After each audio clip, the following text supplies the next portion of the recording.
Місця в бюлетенях поділені. Сьогодні Центрвиборчком визначив порядкові номери партій. Загалом участь у перегонах братиме 21 політсила. Чому може знадобитися повторне жеребкування? І наскільки велика конкуренція за місця в парламенті, розповість Наталя Заморська. Продовжуємо рубрику «Україна обирає Раду».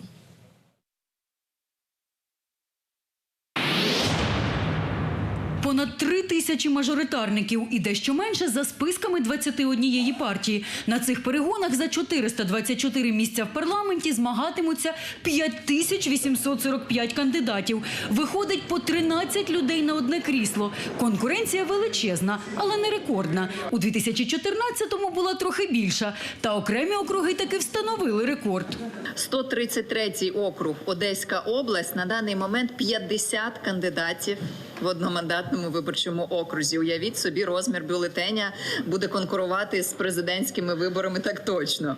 Але кількість не означає якість. Під час цієї кампанії побільшало кандидатів із профтехосвітою, багато і двійників, серед яких чимало безробітних. На окремих округах, щоб відтягти голоси у конкурентів, створюють цілі пули. Там змагатимуться по 3-4 людей з однаковими прізвищами.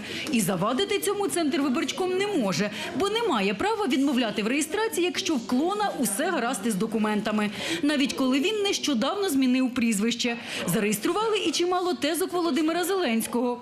8 кандидатів з прізвищем Зеленський, з іншими вже іменами по батькові, все воно відрізняється. Абсолютно різні округи.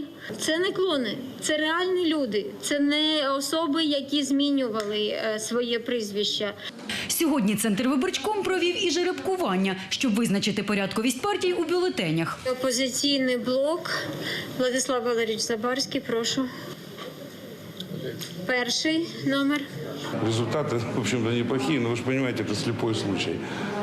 И, в принципе, в таких серьезных вопросах, как выборы в парламент, цифры, номер в бюллетене, они играют меньшее значение, чем та программа и те люди, которые идут. Останній, 21-й номер, дістався всеукраїнському об'єднанню «Свобода». Та ЦВК радить партіям поки що не рекламувати своїх номерів у бюлетенях, бо є ризик, що доведеться проводити пережеребкування. І вони зміняться. Річ у тім, що по 2 партіях – комуністичній та Руху нових сил, яким Центрвиборчком відмовив у реєстрації і ще тривають суди. Зокрема, вчора 6-й апеляційний адмінсуд зобов'язав ЦВК повторно розглянути документи від політсили Міхаїла Саакашвілі. Та комісія готує касаційну скаргу. Тепер крапку має поставити Верховний суд.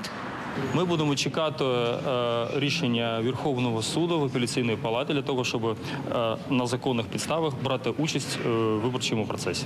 Ми вважаємо, що та технічна помилка, яка була в документах, не має ніякого значення відношення до політичного процесу.